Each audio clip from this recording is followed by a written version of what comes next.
Assalamualaikum warahmatullahi wabarakatuh. Perkenalkan, nama saya Yandra Febrianti dengan nomor BP 1810531018 dan teman saya Muhammad Hafiz dengan nomor BP 1810531047. Kami dari jurusan Akuntansi Universitas Andalas. Kami akan membahas materi audit internal tentang deteksi dan preventif kecurangan. Ketika kecurangan ditemukan di dalam sebuah perusahaan, maka audit internal itu sering pertama kali yang dipanggil untuk melakukan investigasi dalam menentukan besarnya kecurangan yang akan dilaporkan. Nah, dalam situasi lain, itu auditor internal menemukan kecurangan selama schedule audit dan kemudian menginvestigasi dan melaporkan hal tersebut kepada konsultan perusahaan atau otoritas hukum lainnya.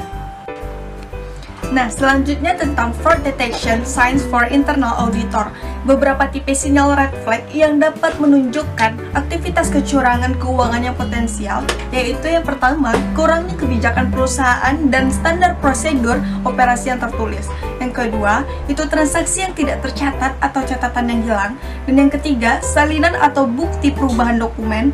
Yang keempat, tulisan tangan yang difotokopi atau dipertanyakan pada dokumen. Yang kelima, catatan penjualan dengan void atau kredit yang berlebihan.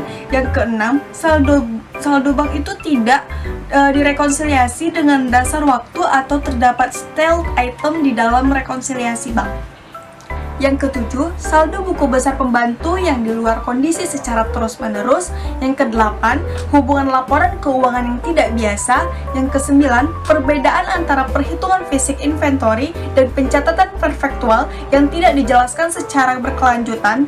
Yang kesepuluh, cek ditulis untuk kas dengan jumlah yang besar. Namun, auditor internal seringkali gagal mendeteksi kecurangan untuk alasan berikut. Yang pertama, keengganan untuk mencari kecurangan. Yang kedua, terlalu banyak kepercayaan kepada auditi. Dan yang ketiga, penekanan yang tidak cukup pada isu kecurangan yang potensial dalam audit finding yang sering menunjuk kepada red flag. Dan yang keempat, itu perhatian akan kecurangan menerima dukungan yang tidak tepat dari manajemen. Yang kelima, auditor terkadang gagal berfokus pada area dengan risiko tinggi. Auditor membutuhkan pemahaman mengenai mengapa orang-orang melakukan kecurangan. Beberapa hal di bawah ini merupakan daftar beberapa tipe alasan untuk melakukan kecurangan. Yang pertama, yaitu seorang karyawan memiliki kebutuhan uang yang mendesak. Yang kedua, frustasi pekerjaan sehingganya karyawan berpikiran untuk bahwa perusahaan itu tidak peduli kepada mereka. Nah, mereka juga merasa bebas untuk melakukan tindakan yang tidak benar. Yang ketiga, sebuah orang memiliki sikap tersebut. Dalam situasi ini sangat umum dalam lingkungan bertipe small retail, di mana karyawan itu berpikir orang lain yang akan mencari. Yang keempat, tantangan untuk mengalahkan sistem yang kemungkinan terdapat hacker dalam lingkungan sistem terotomatisnya. Yang kelima, kelemahan pengendalian internal membuat kecurangan menjadi lebih mudah. Hal ini merupakan memotivasi dasar banyaknya penipuan karena dengan lemahnya pengendalian itu membuat kecurangan tidak terdeteksi. Yang keenam, rendahnya kemungkinan terdeteksi. Yang ketujuh, rendahnya kemungkinan untuk dituntut. Yang kedelapan, manajemen puncak yang tidak terlalu peduli. Yang kesembilan, rendahnya kesetiaan atau rasa memiliki organisasi. Dan yang kesepuluh, itu ekspektasi anggaran atau target keuangan yang tidak masuk akal. Dan yang ke-11, itu kurangnya kompensasi persaingan dan buruknya kesempatan promosi. Nah, selanjutnya saya akan membahas tentang public accounting role in fraud detection. Nah, karakteristik terjadinya kecurangan yang timbul dari penyalahgunaan aset dan pelaporan keuangan. Faktor risiko yang terkait dengan salah satu penyalahgunaan aset yaitu yang pertama, insentif atau tekanan. Nah, itu kewajiban keuangan personal dapat menciptakan tekanan bagi manajemen atau karyawan yang memiliki akses ke kas atau aset lain. Selanjutnya yang kedua yaitu opportunity atau adanya kesempatan. Nah, karakteristik atau keadaan tertentu yang dapat meningkatkan kerentanan penyalahgunaan aset. Kesempatan penyalahgunaan aset akan meningkat ketika yang pertama, besarnya jumlah kas yang ada di tangan atau yang diproses. Yang kedua, inventory dengan ukuran yang kecil, jumlah yang banyak, atau yang memiliki permintaan yang besar. Yang ketiga, aset yang mudah dikonversi. Yang keempat, aset tetap dengan ukuran yang kecil, berharga, atau yang kurang jarang diamati oleh pemilik. Pengendalian internal yang tidak memadai atas aset dapat meningkatkan kerentanan penyalahgunaan aset. Penyalahgunaan aset ini meningkat ketika yang pertama, terdapat pemisahan tugas atau pemeriksaan independen yang tidak memadai. Yang kedua, pengawasan manajemen yang tidak memadai atas tanggung jawab karyawan terhadap aset. Yang ketiga, penyaringan karyawan yang memiliki akses ke aset yang kurang memadai. Yang keempat, pencatatan yang tidak memadai terhadap aset. Yang kelima, sistem otorisasi dan persetujuan transaksi yang kurang memadai. Yang keenam, kurangnya rekonsiliasi aset yang lengkap dan tepat waktu. Yang ketujuh, kurangnya dokumentasi transaksi yang sesuai dan tepat waktu.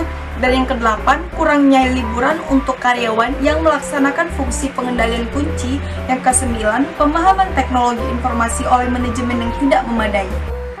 Lalu pengendalian akses ke pencatatan terotomatis yang kurang memadai, termasuk pengendalian atas review event log sistem komputer. Oke, baiklah, saya habis akan melanjutkan presentasi dari teman saya yaitu Yandra Brianti. Bagian yang saya jelaskan yaitu mengenai IE Standard for Detecting and Investigating Fraud. Nah, IE sendiri itu merupakan Institut Internal Audit atau organisasi profesional audit internal dalam global. Nah, kita membahas mengenai standar ini sendiri untuk mendeteksi dan juga menginvestigasi kecurangan. Nah, standar profesional audit internal (ODIE) menyatakan bahwa kecurangan mencakup pandangan secara umum. Audit internal harus memikirkan hal yang terjadi sebagai kemungkinan kesalahan dan harus melihat setiap bukti atas aktivitas yang tidak tepat atau ilegal di dalam audit. Nah, standar internasional ini menekankan bahwa meskipun audit internal memiliki peran untuk dimainkan terkait deteksi dan pencegahan kecurangan, tanggung jawab utamanya itu jatuh pada manajemen. Terus audit internal akan memperhatikan hal-hal seperti kemungkinan melakukan kesalahan dan harus mempertimbangkan bukti adanya aktivitas ilegal atau tidak benar dalam sebuah audit. Nah,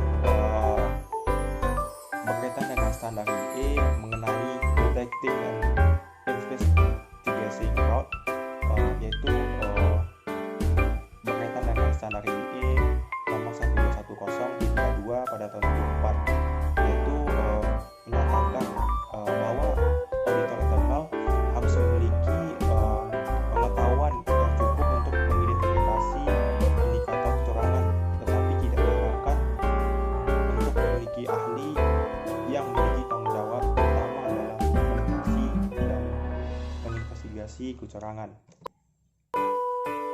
Baik, sebagai seorang auditor internal dalam melaksanakan tanggung jawabnya, auditor internal harus menentukan beberapa hal.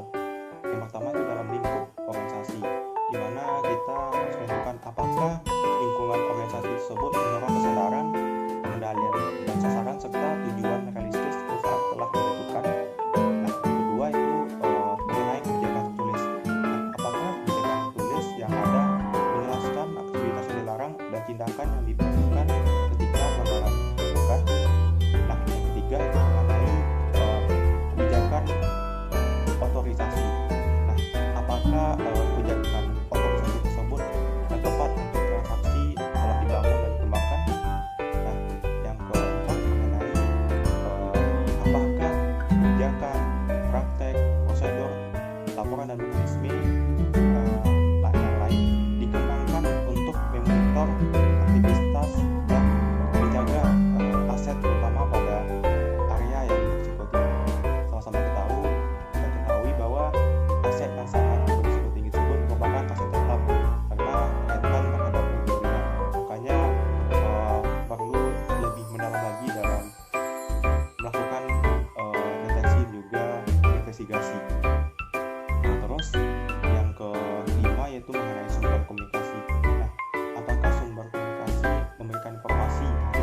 Jika menghadapi informasi yang berpotensi kecurangan, maka langkah awal auditor internal itu adalah mengkonsultasikan dengan penasihat perusahaan. Nah, dalam setiap review yang berhubungan dengan kecurangan, maka auditor internal harus memiliki tujuan utama, yaitu yang pertama membuktikan kerugian. Nah, dalam hal ini review investigasi audit internal harus mengumpulkan material yang relevan sebanyak yang diperlukan untuk menentukan ukuran keseluruhan dan ruang lingkup kerugian.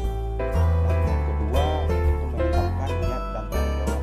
Nah, dalam hal ini langkah yang berkaitan dengan siapa yang melakukannya, sebisa mungkin auditor internal harus berusaha untuk mengidentifikasi seluruh pihak yang bertanggung jawab atas kerugian tersebut, dan apabila ada keadaan khusus atau berbeda yang dilakukan dengan aksi kecurangan. Nah, yang ketiga itu membuktikan metode investigasi audit yang digunakan. Nah, dalam hal ini tim investigasi perlu untuk membuktikan bahwa kesimpulan kecurangan yang terkait berdasarkan rincian proses investigasi dari langkah ke langkah. Baik, selanjutnya saya akan menjelaskan mengenai information technology fraud prevention process. Baik, seperti kita tahu, teknologi informasi atau teknologi berkaitan dengan kecurangan mencakup berbagai masalah dan kekhawatiran kita berpikir kecurangan yang berkaitan dengan teknologi informasi terjadi di berbagai dimensi, dari kecil hingga aktivitas kecurangan yang signifikan. Contoh kecurangan yang signifikan tersebut itu antara lain, yang pertama yaitu masalah akses internet. Nah, sama-sama kita ketahui perusahaan sering membuat panduan dan pengendalian untuk membatasi penggunaan internet. Namun, web begitu meluas yang sulit untuk memisahkan pribadi dari penggunaan bisnis. Nah, yang kedua yaitu penggunaan perusahaan sumber daya TI yang tidak tepat. Nah, perusahaan harus menetapkan yang menyatakan bahwa tidak boleh ada file atau program pribadi di dalam power supply system. Nah, yang ketiga penggunaan software yang ilegal. Nah, karyawan kadang-kadang mencoba untuk mencuri atau download salinan software perusahaan atau memasang perangkat software sendiri pada sumber daya komputer perusahaan. Nah, selanjutnya yang keempat itu mengenai keamanan komputer dan keselamatan konfidensial. Karyawan dapat melanggar perlindungan password dan mendapat akses yang tidak layak ke sistem komputer dan file. Nah, yang kelima yaitu informasi pencurian melalui perangkat USB. Sama-sama kita ketahui saat ini perangkat penyimpanan yang berukuran kecil dapat dipasang pada sistem komputer dan digunakan untuk mendownload beberapa gigabyte informasi. Nah, yang keenam itu pencurian informasi atau kecurangan penyalahgunaan komputer.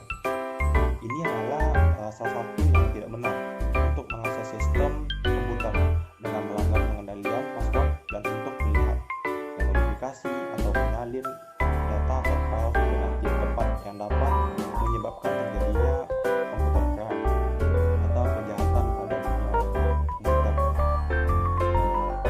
terakhir yang ketujuh itu penggelapan atau transfer dana elektronik tanpa otorisasi.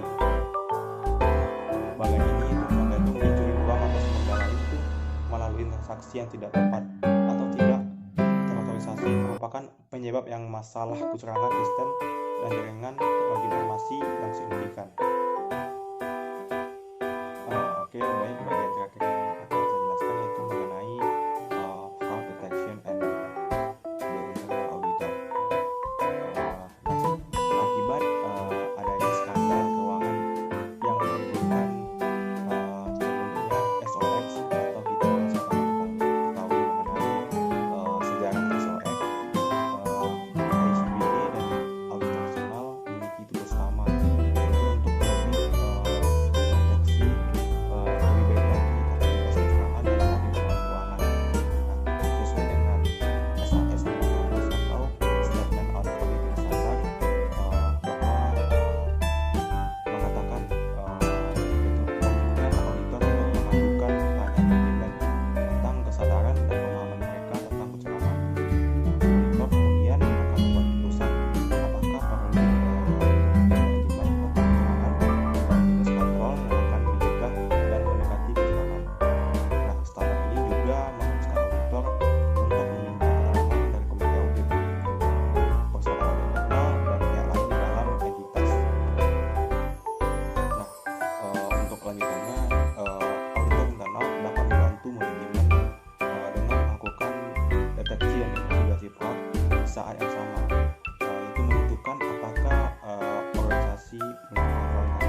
masuk dalam investigasi kecurangan dalam semua audit internal.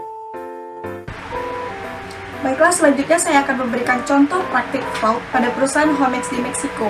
Homex adalah salah satu perusahaan pengembang perumahan terbesar di Meksiko. Homex terbukti melakukan fraud akuntansi dengan mengakui penjualan palsu atau fiktif 100.000 unit rumah selama 3 tahun pelaporan keuangan dari tahun 2009 sampai tahun 2011. Dalam melakukan fraud investigation, SEC menggunakan teknik pencitraan satelit. Konyolnya Homex, melalui teknik itu SEC membuktikan bahwa pada sebagian besar lahan tidak ada pekerjaan grounding dan bangunan yang dianggap terjual nyatanya tetap belum terbangun. Akibat praktik fraud akuntansi ini, pengguna laporan keuangan akan membaca pendapatan Homex tampak bagus, yang sebenarnya adalah pendapatan dari penjualan rumah telah dengan sengaja dibuat lebih saja 355% atau US dollar 3,3 miliar oleh manajemen Homex. Pada pengumuman resminya, SEC tidak menyatakan adanya sanksi denda kepada Homex. SEC biasanya mengenakan sanksi denda besar kepada korporasi yang merugikan publik karena skandal akuntansi dan skandal keuangan yang dilakukan korporasi. SEC hanya mengenakan suspensi perdagangan saham Homex dan melarang Homex menjual saham baru di Amerika Serikat selama 5 tahun. Skandal akuntansi Homex memberikan pelajaran sebagai berikut. Yang pertama, Homex adalah perusahaan yang terdaftar di pasar modal Amerika Serikat. Fraud akuntansi oleh Homex jelas memberikan dampak kerugian kepada pemegang saham. Pada umumnya, harga saham emiten yang melakukan fraud menjadi sangat rendah atau tidak bernilai. Pemegang saham atau investor menderita kerugian karena penurunan harga saham itu.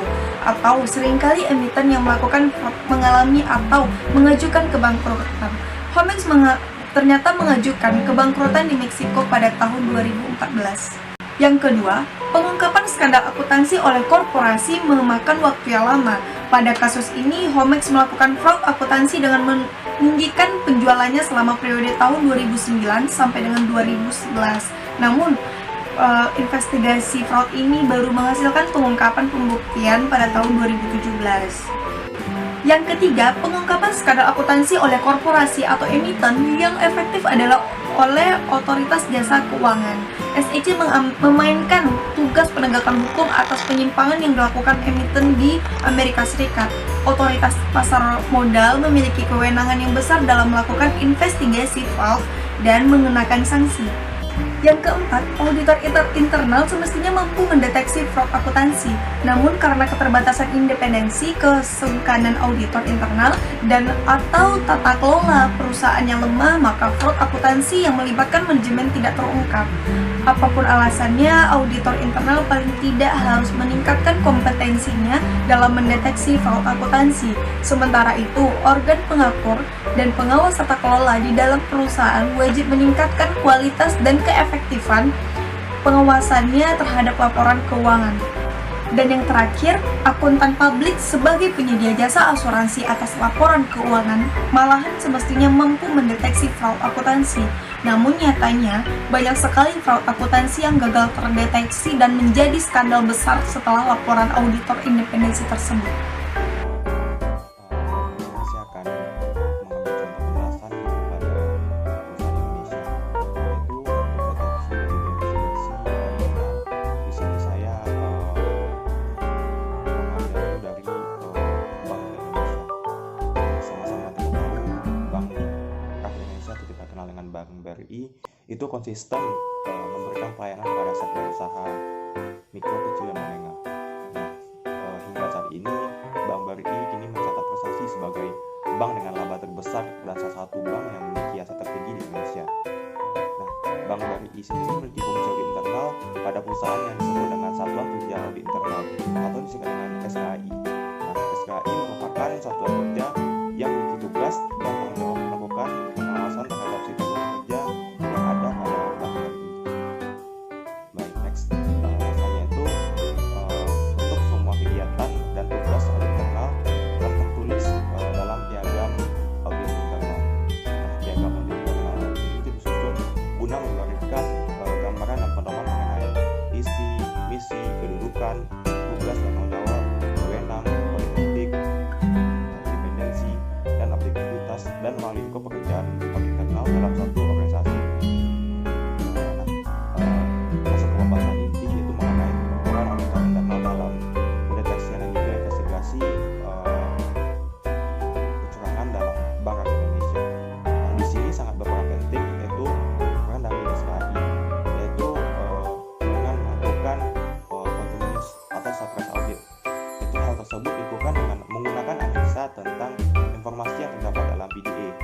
yang terdiri atas unit assessment, exception report, dan time series.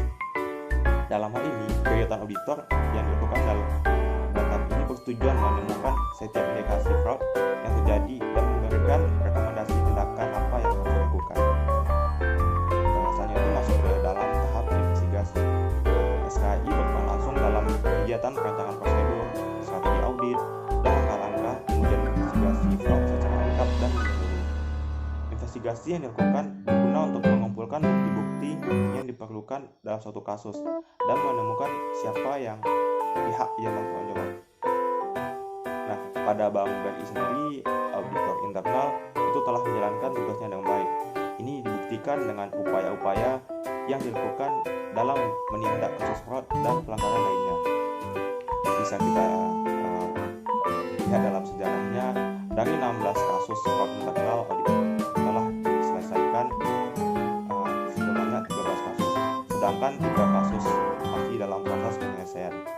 Nah, penyimpangan yang lain juga sudah bisa diselesaikan walaupun belum semua terselesaikan, tapi sebagian besar